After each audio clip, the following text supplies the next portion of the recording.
मेरे साथियों, आप तमाम का बेहद शुक्रिया कि आपने अपना कीमती वक्त निकाल कर आज के इस इंतखाबी जलसे में शिरकत की। आप तमाम लोग इस चीज़ से बाखबर हैं और वाकिफ़ हैं कि हल्क़ा असम्बली नामपल्ली से मजलिस इत्तेहादुल मुस्लिमीन ने अपने उम्मीदवार जनाब माजिद हुसैन को बनाया और जनाब माजिद हुसैन मजलिस के रुकने बल्दिया भी थे, अभी भी हैं।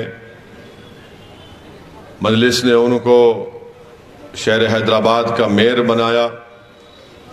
वो 3 साल तक शहर हैदराबाद की खिदमत की बहैसियत मेयर के, और अब मजलिस ने उनको हल्क़ा असम्बली नामपल्ली की नुमाइंदगी करने के लिए उनको अपना उम्मीदवार बनाया है। मेरी आप तमाम लोगों से गुजारिश है कि आप जनाब माजिद हुसैन और मजलिस इत्तेहादुल मुस्लिमीन के हक़ में अपने वोट का इस्तेमाल करिए, मजलिस को कामयाब करिए। आप जमात को वोट देते आए हैं और मेरी आपसे फिर से अपील है कि आप दोबारा मजलिस से इत्तेहादुल मुस्लिमीन के हक़ में अपने वोट का इस्तेमाल करिए। मेरे अजीज़ दोस्तों और बुज़ुर्गों, मजलिस का ये उम्मीदवार आप ही के इस महल्ले में पैदा हुआ, बड़ा हुआ। यहाँ पर ही उसने अपनी ज़िंदगी के कीमती लम्हे भी गुजारे।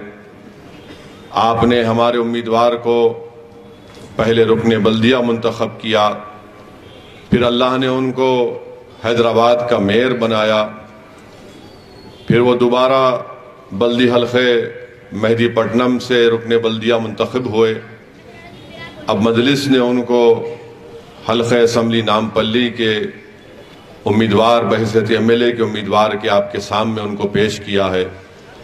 तो ख़ास तौर से फसलांसर अहमदनगर की आवाम से मेरी अपील है कि जब आप ही के एक महल्ले के फ़र्द को, एक बच्चे को, जिसकी सरपरस्ती यहाँ के बुज़ुर्गों ने की, जिसका साथ यहाँ के नौजवानों ने दिया, मेरी आपसे दरमंदाना अपील है कि आप माजिद हुसैन साहब को हल्क़ा असम्बली नामपल्ली का MLA मुंतखब करिए, मजलिस को कामयाब करिए, और मजलिस की कामयाबी हमारे इत्तेहाद की कामयाबी होगी।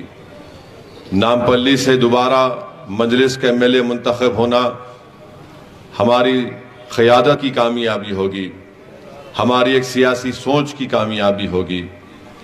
ये मुझसे आपसे अपील करना था, और मैं ये बात आगे बढ़ने से पहले ज़रूरी समझता हूँ कि इस बात को रखूँ आपके सामने कि हम और आपको यकीनन मज़म्मत करनी चाहिए जो फ़लस्तीन में जुल्म हो रहा है। और मसले फ़लस्तीन कोई मुसलमानों का मसला नहीं है, यह इंसानियत का मसला है। मसले फ़लस्तीन इंसाफ का मसला है। मसले फ़लस्तीन उन मज़लूम फ़लस्तीनियों की जद्दोजहद का एक मसला है जो पिछले 80-90 साल से एक आज़ाद फ़लस्तीन मुमलिकत के लिए कोशिश कर रहे हैं, और इस 75 साल में 1,70,000 से ज़्यादा लोगों ने अपनी जानों को कुर्बान कर दिया। और पिछले चंद हफ्तों में जालिम इजराइल की हुकूमत की तरफ से जो बमबारी की जा रही है, 10,000 से ज़्यादा लोगों की मौत हुई है, जिसमें से 70% लोग मासूम बच्चे हैं और ख़वातीन हैं। इसीलिए भी हमको मज़म्मत करनी चाहिए कि आज ये मगरबी ममालिक जो सारी दुनिया के सामने ह्यूमन राइट्स का दर्स देते हैं, मगर आज ये बेनिकाब हो गए और इनके हाथ इन मासूम फ़लस्तीनियों के खून से रंगे हुए हैं। तो हम और आपको बेबस होने की कोई ज़रूरत नहीं है। हमको ये नहीं समझना चाहिए कि हम उस नज़ारों को अपने फ़ोन पर देखकर अपने आप को ये कहने पर मजबूर हो जाएं कि क्या हो रहा है, कोई इनकी मदद करने वाला नहीं है। शैतान यही चाहता है कि आप अपने आप में मायूसी और बेबसी को महसूस करें, मगर जो इस कायनात के बनाने वाले पर तवक्कल करते हैं वो कभी बेबस और मायूस नहीं होते हैं। हमको दुआ करना है, हमको एहतजाज करना है और हमको सारी दुनिया के सामने खड़े होकर उन मजलूमों की जुल्म की दास्तान को बयान करना है कि वो मजलूम है और जालिम इजराइल है। इजराइल उन लोगों का हक छीन चुका है, उनकी जमीन को छीन चुका है। आप अंदाजा लगाइए कि आज इजराइल वहां पर 20 लाख की आबादी पर मुश्तमिल गाजा है। 20 लाख में से 10 लाख लोग आज बेघर हो चुके हैं मेरे भाई। 10,000 बिल्डिंगों को बर्बाद कर चुका है इजराइल। 36 दवाखाने हैं, 16 दवाखाने बर्बाद कर चुका है। 1 लाख फलस्तीनी इजराइल में जाकर रोज काम करते थे, तो इजराइल ने कह दिया कि 1 लाख फलस्तीनियों को हम आकर काम करने नहीं देंगे। उनके पास पीने को पानी नहीं है, बरखी नहीं है, बिजली नहीं है, अस्पताल में ना लाइट है ना दवाएं हैं और बच्चे यतीम पे यतीम हो रहे हैं। हम कम से कम यहां पर ठहर कर इजराइल की इस बर्बरियत की मजम्मत तो कर सकते हैं। और मुझे ये इख्तियार आप दीजिए कि मैं आप तमाम की तरफ से जालिम इजराइल की इस बर्बरियत की मजम्मत करूं। मुझे यकीनन यह हक हासिल है कि मैं आपकी तरफ से इन जालिमों को जालिम कह सकूं जो आज इंसानियत को ख़त्म करना चाहते हैं।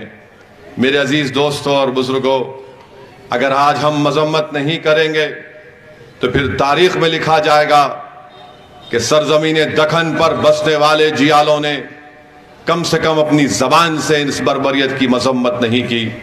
मैं नहीं चाहता कि जब मोहरिख कलम उठाकर लिखेगा आज से 100 साल के बाद, तो कोई ये ना कहे कि हमने एहतजाज नहीं किया।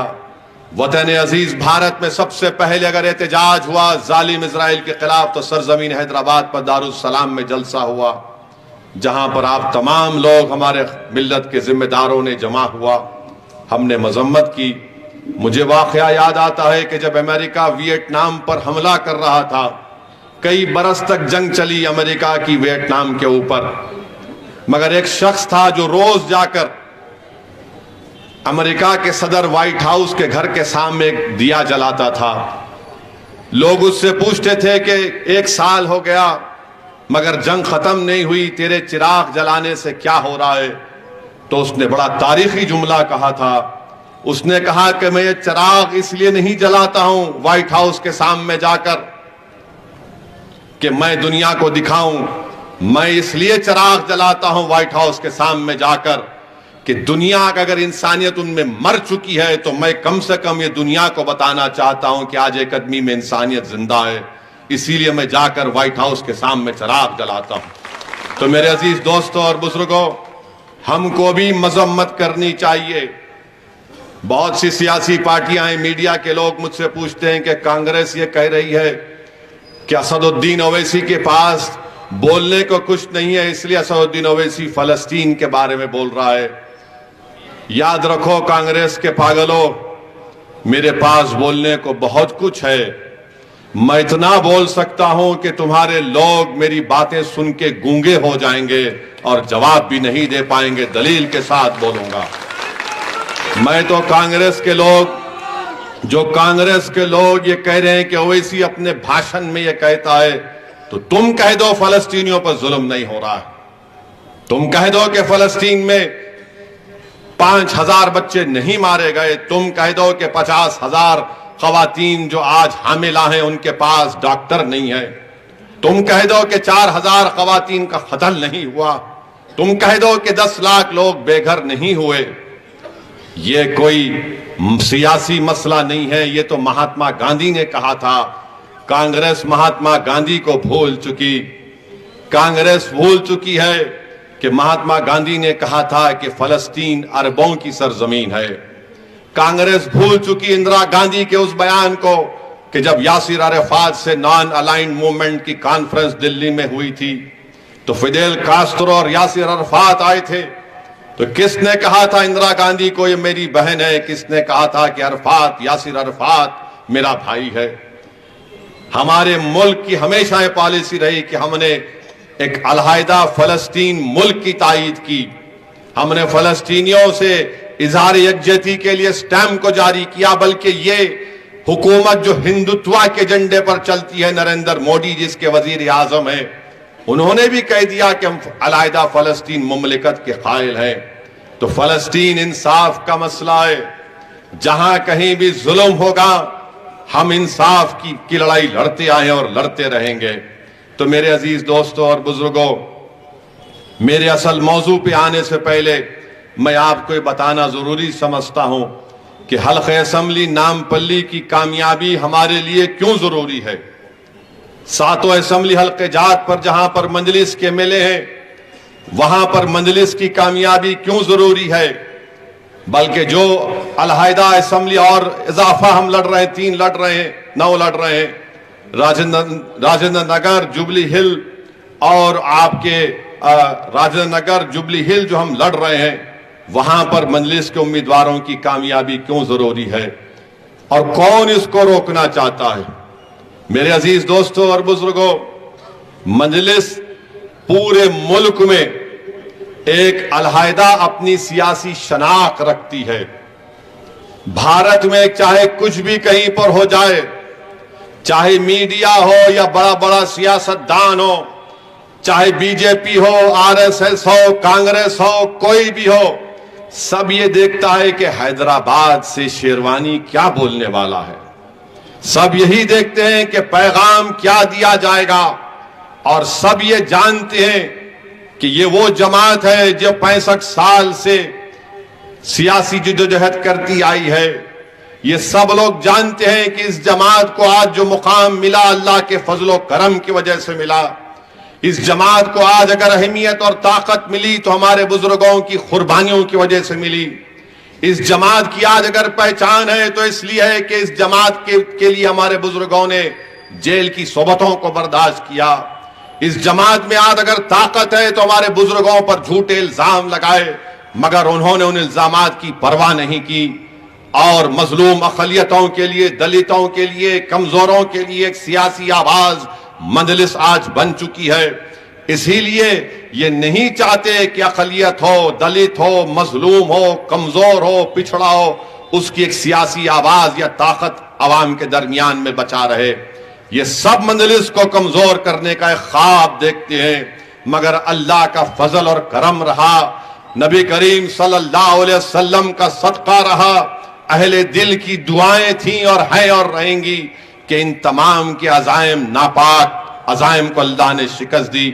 मुझे यकीन है कि आने वाले असम्बली इंतखाबात में भी इनके नापाक अज़ाइम एक ख्वाब बनकर चुकनाचूर हो जाएंगे और अवाम इत्तेहाद की ताकत और क़ुव्वत के बलबूते पर मजलिस के उम्मीदवारों को कामयाब और कामरान करेगी। मेरे अजीज दोस्तों और बुजुर्गों, कांग्रेस पार्टी का जो उम्मीदवार है, जो कांग्रेस पार्टी है, बल्कि इनका जो यहां पर एक साहब आए हुए हैं जो अमेठी में इलेक्शन हार गए, अपने बाप दादा नानी का सीट हार गए और हैदराबाद को आकर मजलिस पर इल्जाम लगाते हैं श्रीमान राहुल गांधी, जिनको जनियोधारी कहते हैं कांग्रेस के लोग। तो श्रीमान ने कह दिया कि मजलिस पैसे लेती है। अरे राहुल गांधी, तुम नहीं जानते हमको, हम अपने जमीर का सौदा करने वाले नहीं है, हम अपने ईमान का सौदा करने वाले नहीं है। मगर बताओ राहुल गांधी, तुमने स्मृति ईरानी से कितनी पैसे लिए?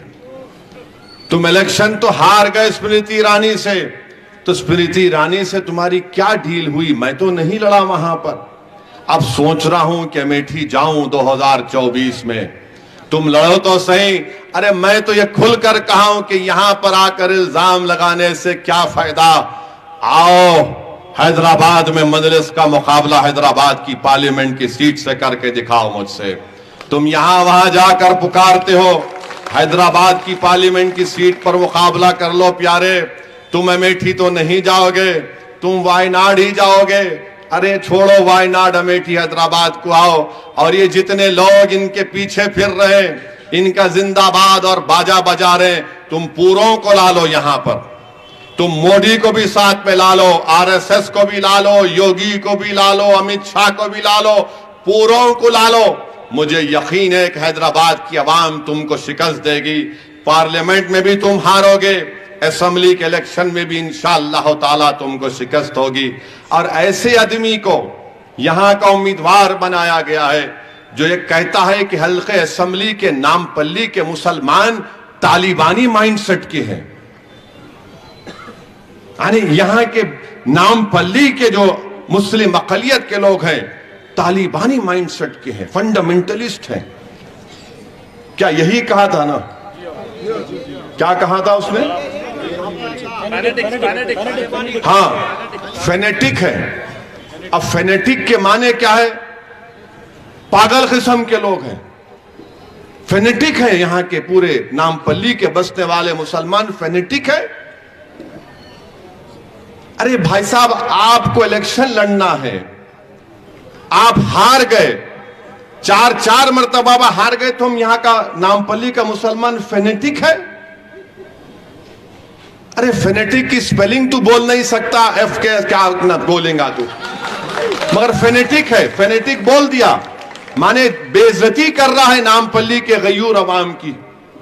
बोलो कांग्रेस वालों, क्या तुम वोट मांगने आओगे हमारे गली कूचों में? तुम फेनेटिक के घर पे जाके वोट मांगोगे? ये आपको तय करना है। हां, हम में दीवानगी जरूर है, हम में जरूर दीवानगी है। किस लिए है? कि हम जालिम को बर्दाश्त नहीं करते, हम जुल्म को बर्दाश्त नहीं करते, हम गरीबों का हक छीनने वालों को बर्दाश्त नहीं करते। आज इसीलिए नामपल्ली के बसने वाले मुस्लिम अकलियत को ये फेनेटिक कहता है। अब इंशाअल्लाह ताला 30 तारीख को ये फेनेटिक जो कहा गया, अब तुमको पता चलेगा मैजिक क्या होती है। तुमको पता चलेगा 30 तारीख को मैजिक क्या होती है। मगर ये इल्जाम, एक झूठा इल्जाम नामपल्ली की आवाम पर कांग्रेस ने आयद किया है। हार रहे तो बोलो इनको फेनेटिक है, तुम हार रहे तो फेनेटिक है। ये इनकी सोच है। और मैं आपको बताना चाह रहा हूं कि 30 तारीख को आपको मंजलिस को वोट क्यों देना है। कोविड हुआ था, कोविड की 2 वेव हुए थे, पहली वेव और दूसरी वेव। आप जहां तक मेरी बात जा रही है, आप अपने दिल पर हाथ रखकर मेरी इस बात को सोचिए मेरे अजीज दोस्तों, मेरे इज्जतदार मां और बहनों। जब कोविड में कर्फ्यू लग गया था, लोग इतना परेशान थे कि हर घर में एक आदमी या 2 आदमी इंसानों की मौत हो रही थी। बिला लिहाज हिंदू भी मर रहा था, मुसलमान, दलित, बैकवर्ड क्लास सब मर रहे थे। अस्पतालों में बेड नहीं मिल रहा था। आप खुद सोचिए कि मजलिस इत्तेहादुल मुस्लिमीन थी, एमआईएम पार्टी, जिसके अराकीन ने बल्दिया हल्के असेंबली नामपल्ली में अगर फोन आता कि हमको ऑक्सीजन सिलेंडर चाहिए, तो मैं शुक्रिया अदा करना चाहूंगा खास तौर से हमारे जफर कॉरपोरेटर का, हमारे लाल टेकरी के आरिफ साहब का, विजयनगर के कासिम का, माजिद हुसैन का। ये लोग अपनी गाड़ियों में मोटरसाइकिल पर ऑक्सीजन रख के जो फोन आता था उनके घर तक फ्री में पहुंचाते थे। ऑक्सीजन का सिलेंडर खत्म होता तो उसको रिफिल करके पहुंचाते थे। एक नहीं 1200 ऑक्सीजन के सिलेंडर मजलिस इत्तेहादुल मुस्लिमीन ने कोविड के दौरान गरीबों के घर तक पहुंचाया। फिर किसी ने आकर मुझसे कहा कि सिलेंडर काम नहीं आ रहा, ऑक्सीजन कॉन्सेंट्रेटर मंगाओ। तो बर्तानिया से ऑक्सीजन कॉन्सेंट्रेटर हम मंगाए, 60 ऑक्सीजन कॉन्सेंट्रेटर मंगाए, करीब 70 लाख रुपए मजलिस ने दिए। सबको फ्री में ऑक्सीजन कॉन्सेंट्रेटर हमने खिदमत करने की कोशिश की। मेरे भाई, ये कहां थे कांग्रेस के लोग? अरे हमको फेनेटिक बोलने वाले तुम कहां थे? बताओ। कांग्रेस का कोई नेता लीडर नजर नहीं आ रहा था। वो अपनी जान बचाने की फिक्र में थे, अपनी जात को, अपने घर को बचाने की फिक्र में थे। और मंजलिस का एक अदना रुकन ये चाह रहा था कि मैं मर भी जाऊं तो परवाह नहीं, मगर एक आवाम की जिम्मेदारी मुझ पर है, मैं पहुंचूंगा, जो कोविड का मरीज है उसके घर को ले जाके ऑक्सीजन सिलेंडर दूंगा। मेरे कई रुकने बल्दिया एक नहीं 2 मरतबा उनको कोविड हो गया। 10 दिन के बाद आते, मैं बोला मियां आराम करो। नहीं साहब, अब अच्छा हूं, जाऊंगा मैं। सिलेंडर ले जाकर पहुंचाते थे। फोन आता था कि बेड होना, तो रात भर मैं हमारे जाफर हुसैन मेराज, अल्लाह उनको अच्छा रखे, जो याकूतपुरे के उम्मीदवार, माजिद हुसैन, हम लोग दवाखाने गवर्नमेंट के पूछते, गांधी में, उस्मानिया में, ये हाईटेक सिटी के पास एक बिल्डिंग में नया दवाखाना खोला गया था कि कहां पर बेड मिल सकता है। लोग मर रहे थे सौों की तादाद में, बल्कि मैं तो कहूंगा उससे बड़ा नंबर लोगों की मौत हुई। कब्रस्तान में लोग बोले नहीं नहीं हमारे कब्रस्तान में दफनाना नहीं, कोविड का पेशेंट है। मंजलिस क्या करी बोलते ना, मैं बता रहा हूं आपको। आंध्र प्रदेश में एक मुफ्ती साहब का इंतकाल हुआ। वहां के लोगों ने, शायद गुंटूर या विजयवाड़ा के, वहां के लोगों ने मुझे फोन करके कहा, असद साहब मुफ्ती साहब है, इंतकाल हो गया। और वहां की हुकूमत जगनमोहन रेड्डी ये चाहती है कि इनको तदफीन ना हो, इनको जला दिया जाए। मैं जगनमोहन रेड्डी से बात किया, हमारे यहां के चीफ मिनिस्टर से बात किया, और मैंने कहा कि साहब लोग मर रहे हैं, तो कम से कम आप ये करिए कि उनके मजहब के मुताबिक उनका अंतिम संस्कार या उनकी आखिरी तरीके से हो। केसीआर ने कहा कि असद भाई बोलो क्या करना। मैं दौड़ा मुफ्तियों के पास, मौलाना खालिद सैफुल्लाह रहमानी के पास, मैं गया मुफ्ती खलील अहमद के पास, मैं गया मुफ्ती गयास साहब के पास, उनसे फोन पे राबता भी किया। मैंने कहा कैसा कर सकते हैं, तो इन तीनों उलेमाओं ने मुझसे कहा कि तरीका यह है कि आप गवर्नमेंट के अस्पताल से जब मरने वाले की लाश दी जाती है, उनसे कहिए कि वहीं पर उसको पानी से धो दे, एक सफेद कपड़े में लपेट दे, और फिर जिस किसी मजहब के लिहाज से वो अपने तरीके से या तदफीन करना चाहते हैं, जलाना चाहते हैं, उनको हवाले करें और 2 लोगों की इजाजत दें। मैंने कहा मौल साहब नमाज जनाजा क्या होगी, तो बोले कब्रस्तान को लिख जाओ मियाँ, 2 लोग काफी है, पढ़ लो।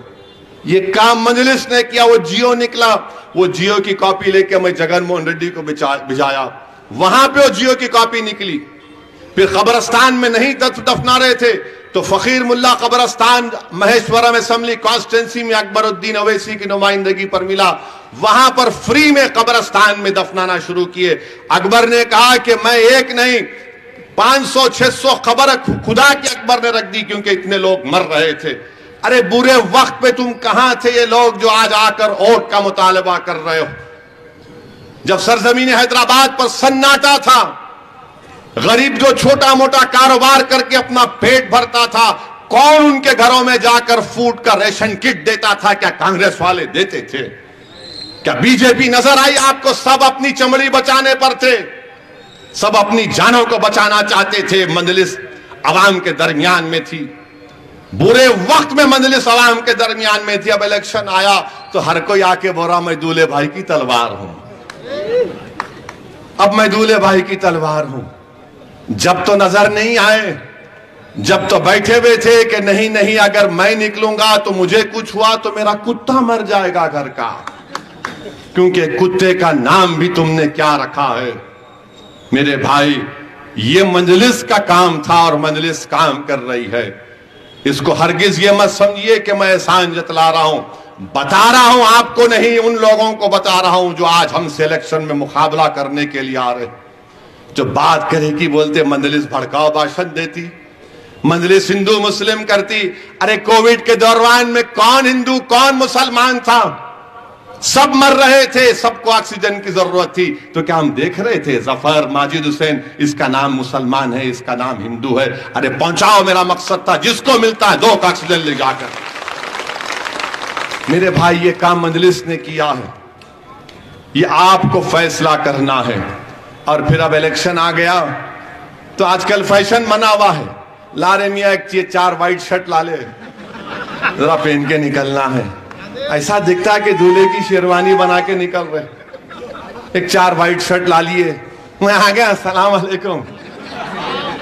ये क्या है? ये मजाक है? ये सियासत ये नहीं है, अवाम की खिदमत ये नहीं होती है। बस मालूम हो गया 6 महीने इलेक्शन को निकलना शुरू हो जाती। हल्लू एक फेसबुक लाइव में करा, वहां पे कुछ बोल दिए। मजलिस साल के 12 महीने, हफ्ते में 7 दिन, जिसमें से 6 दिन दारुस्सलाम में बैठकर आवाम की खिदमत की जाती है। असेंबली में लड़ती है मजलिस आपके हक के लिए, आपके हुकूक के लिए। आज मजलिस को इसी वजह से आपका इत्मीनान और आपकी मदद मिलती है। तो मेरे अजीज दोस्तों और बुजुर्गों, मेरी आपसे गुजारिश है कि आप मजलिस के हक में अपने वोट का इस्तेमाल करिए। और हमको कहा जाता है कि हम फिरका परस्त हैं। मैं पूछना चाहता हूं कांग्रेस के लोगों से, मध्य प्रदेश में कमलनाथ इनका साबिका चीफ मिनिस्टर है, अब चीफ मिनिस्टर बन सकता है मध्य प्रदेश में। मध्य प्रदेश का कांग्रेस का साबिका चीफ मिनिस्टर यह बयान देता है कि राजीव गांधी ने बाबरी मस्जिद के ताले खोले थे, इसी वजह से आज वहां पर मंदिर बनने जा रही है।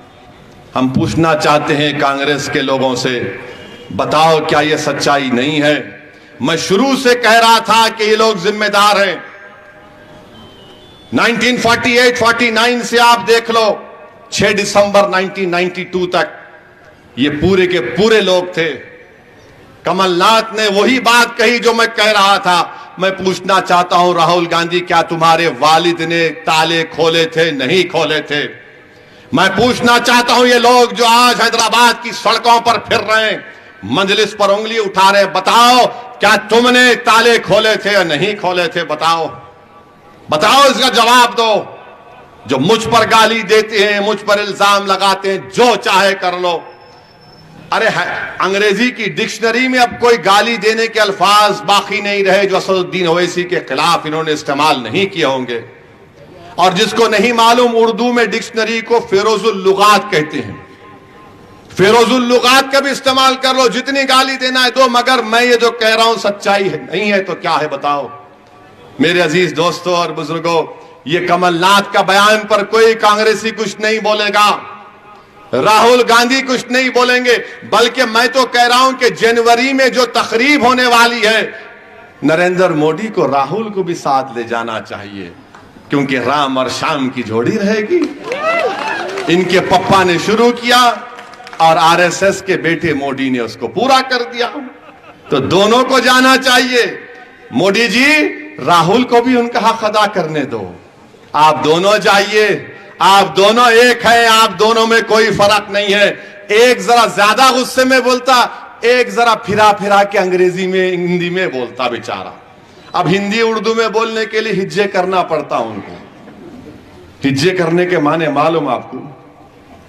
हिज्जे करना किसको बोलते? हिज्जे करना ऐसा है, अब यहां लिख दिए, असदुद्दीन ओवैसी टेक्स मनी, तो उन्होंने हिज्जे करके बोलते असदुद्दीन, हिज्जे करके बोलते, उसको हिज्जे करना बोलते। लिख के दिए तो भी देख के नहीं बोल सकते बेचारे। आम का त्रिपुरा का इलेक्शन लड़े, नहीं लड़े जाके ऐसा बोल रहे कि नहीं मालूम क्या हुआ, नहीं मालूम, ऐसा चीख मार इन्होंने लड़े। आसाम, मेरे को आसाम से फोन आया एक मौलाना का, ए भाई तुम आसाम का इलेक्शन नहीं लड़े, ये बोल रहा है। मैं आऊंगा फिर, अब बोले तू आजा, अब तो जवाब देंगे इनको हम। त्रिपुरा का नहीं लड़े, नहीं मैं त्रिपुरा जिंदगी में नहीं गया, नहीं त्रिपुरा का इलेक्शन लड़े, नहीं मालूम क्या खा के आते, क्या सूंघ के आते, नहीं मालूम मेरे को। अब कल से मोदी साहब आएंगे, स्टीयरिंग ओवैसी के हाथ में है भाइयों बहनों।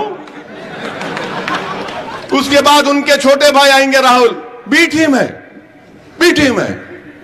ऐसा नजर आता है कि मोदी और राहुल को ख्वाब में खाली मैं ही दिखता हूं, दूसरे को नजर ही नहीं आते उनको।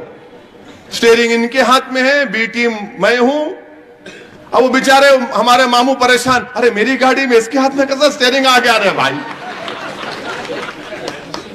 आपको मालूम कैसा चलाते अपन गलियों में, मामू परेशान है, इसके हाथ में आए तो उन्हें किधर किधर से कट मार के निकल जाता, नहीं मालूम, भी डरते।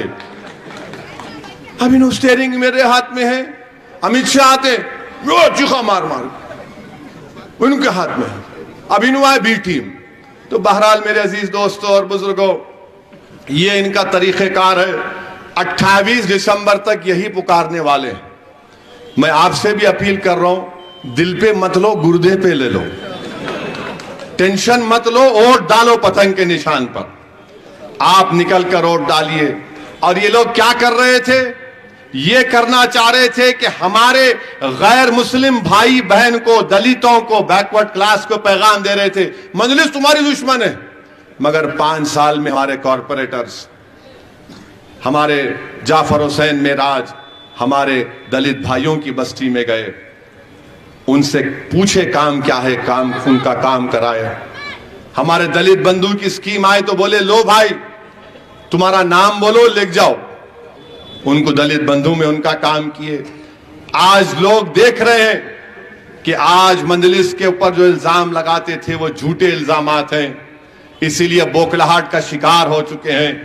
मेरे अजीज दोस्तों और बुजुर्गों, इनकी तकारीर में कभी आप नहीं सुनेंगे कि मंजलिस के खिलाफ नहीं बोलेंगे असदुद्दीन असदुद्दीन असदुद्दीन असदुद्दीन, खाली एक ही तस्बीह पढ़ते असदुद्दीन असदुद्दीन। कभी तुम ये भी तो बताओ कि तुमने क्या किया। तुमने भी तो वोट लिया ना कांग्रेस पार्टी, तुम कभी चिरंजीवी की पार्टी से वोट लिए, तो कभी तुम नायडू और बीजेपी के साथ थे, फिर तुम अब कांग्रेस के साथ आए। बताओ तुमने नामपल्ली के लिए क्या किया। बोलेंगे हम क्या किए, इनू है, हम वो करेंगे ऐसा करेंगे। कुछ नहीं करना चाहते, सिर्फ बर्बादी लाना चाहते हैं। आप इनकी सोच, इनकी जहनियत देख लीजिए। मैं कोई फरिश्ता सिफत इंसान नहीं हूं ना जितने लोग बैठे हैं, मगर एक बात का तो आपको गारंटी देता हूं, मैंने कभी हमियत के नाम पर, आपकी शनाख्त के नाम पर कोई कॉम्प्रोमाइज होने नहीं दिया। मैं कभी भी अपनी शनाख्त को कॉम्प्रोमाइज होने नहीं दिया। मैं जो हूं वो हूं। मैं कभी सियासी इख्तिदार के लिए नहीं झुका, ना आपको झुकने दूंगा इंशाअल्लाह ताला। यह मंजलिस का काम रहा है।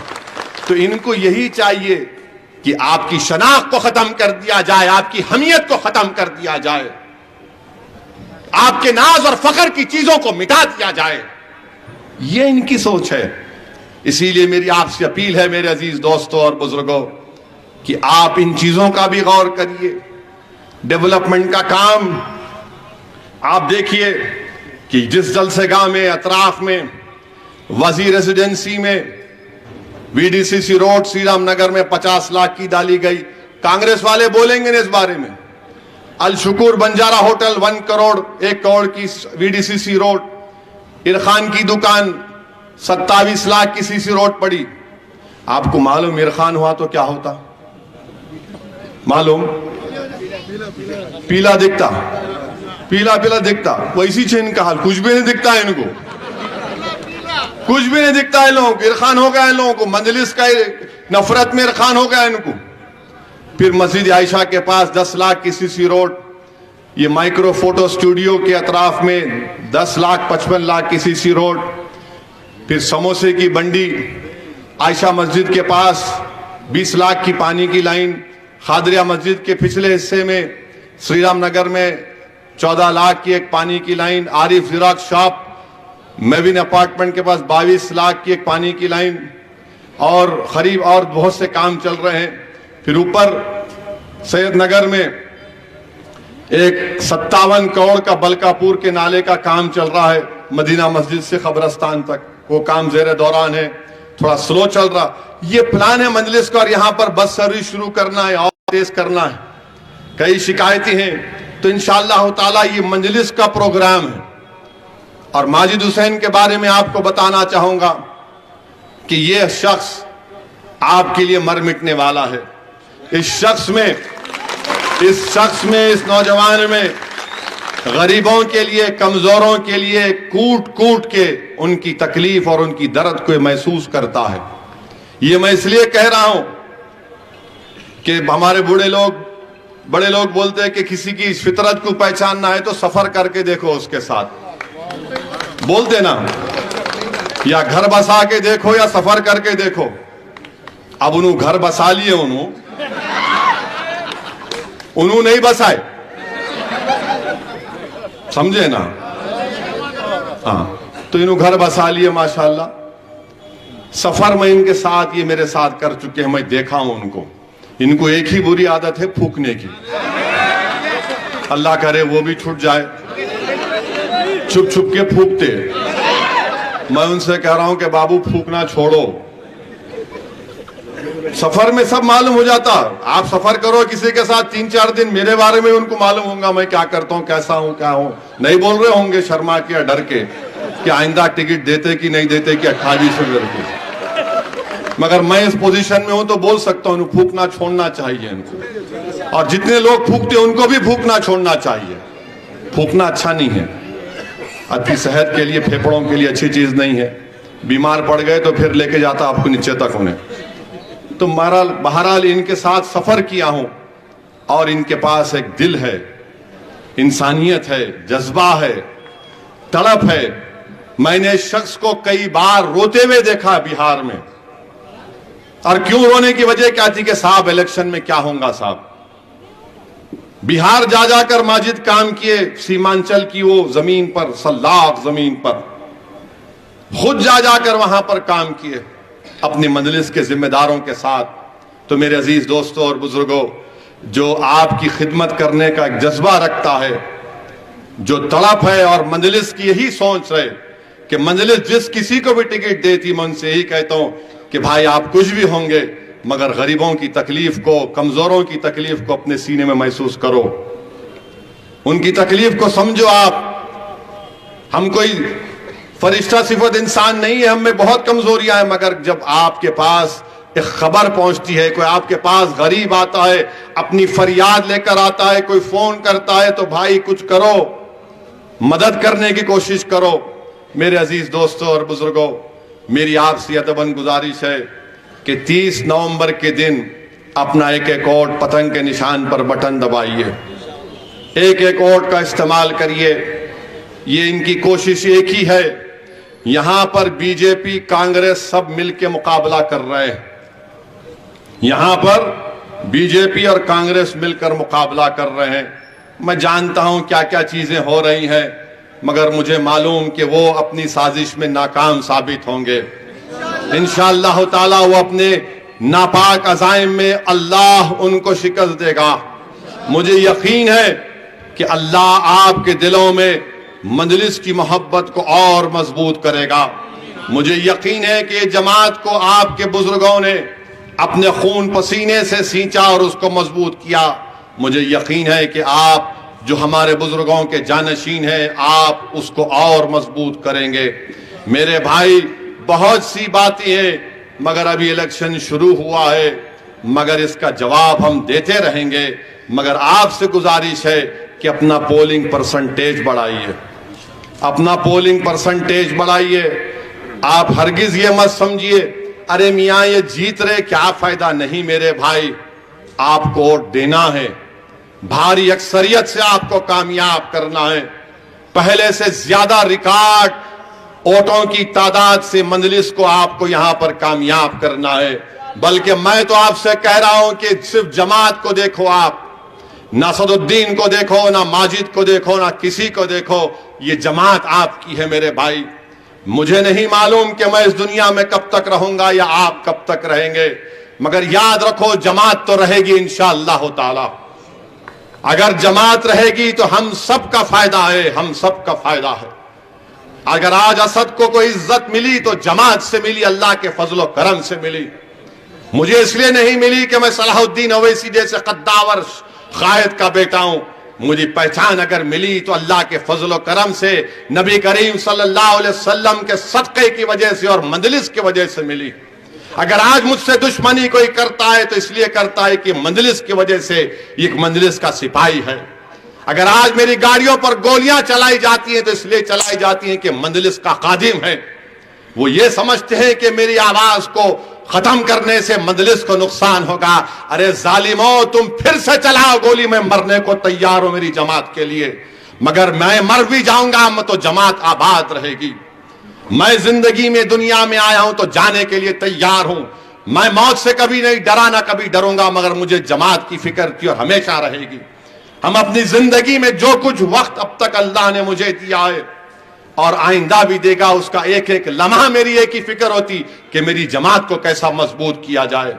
मुझे एक ही चीज का डर होता है कि हशर के मैदान में जब तमाम लोग खड़े होंगे तो मैं क्या जवाब दूंगा उन बुजुर्गों को जिन्होंने नहीं मालूम क्या क्या इस मंजलिस के लिए किया होगा। शायद नौजवान नहीं जानते, ये जो यहां पर ईदगाह का ग्राउंड है, इसको बचाने के लिए कौन सबसे पहले तहरीक शुरू किया था मालूम आपको? बुजुर्गों को मालूम होगा। मरहूम इस्माइल जबी साहब। वहां पर आकर इस्माइल जबी साहब सो गए थे, कई कई दिन तक सो गए थे उस ईदगाह को बचाने के लिए। ये मजलिस के इस्माइल जबी साहब थे रहमतुल्लाह अलैह, अल्लाह उनकी मग़फ़िरत करे।